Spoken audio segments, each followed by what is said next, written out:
I can understand people watching a golf game. I can't understand people watching somebody play a computer game.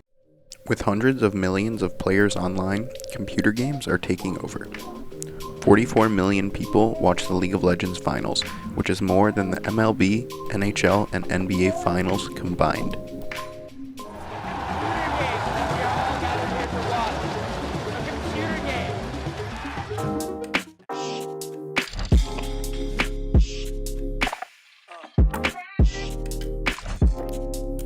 With $800 million in revenue, the eSports market is booming.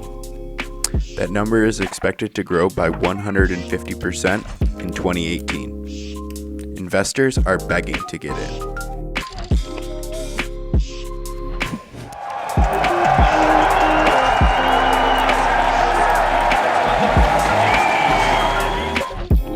Top players are making close to $1 million a year to play a computer game. The growth and change in esports is tremendous. Who better to talk about it than a professional esports athlete? My name is Jordan Cannon. I am a professional esports athlete. The video game I am a professional at is Call of Duty.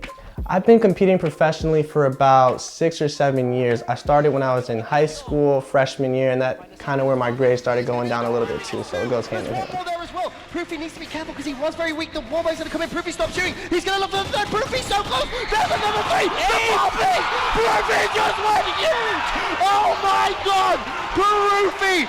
Oh Lord bucket. Look at this. I would say the biggest difference I noticed in esports from the first tournament I ever went to and the biggest tournament I went to now is definitely the support. The fan base has grown tremendously, and it went from people who generally just play the game for fun to eventually understanding that you can compete against your friends, you can be better than one another.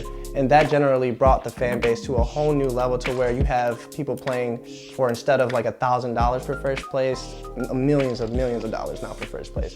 And just seeing the growth of that is actually pretty crazy. Gaming is a full-time job for me, so the amount of hours can go from 10 to 24 hours in a day if you really wanted to. One of the bigger questions is what makes esports exciting to me. And the one comparison I have to make is everyone plays video games, and if you can create something that's common in everyone's life and throw it in an aspect where you're competing against one another and brings out the energy, the excitement amongst friends, I think that's why so many people rather watch esports now rather than traditional sports. So my first tournament ever, I went under a guy named Hastro. No one knows who Hastro is. He was an ordinary guy, just a guy who went to school and believed in esports, believed in what we could do as a team, and invested us. Now, I play for owners such as Rick Fox. Everyone should know who Rick Fox is. For those of you who don't, he's a Los Angeles Lakers NBA 3-time champion. Now, that's an eye-opener to me. I never would have thought when I first started, playing for someone as basic as Mike Rufal Hastro, that I'd be playing for someone as well-renowned and has created so much success in his life as Rick Fox. So now I can see that possibilities are endless in esports. So the biggest and most debatable, question or topic we receive as people is, do we consider ourselves athletes? Athlete requires a lot of physical endurance, and I realize that word physical is what a lot of people take in when they, think of an athlete.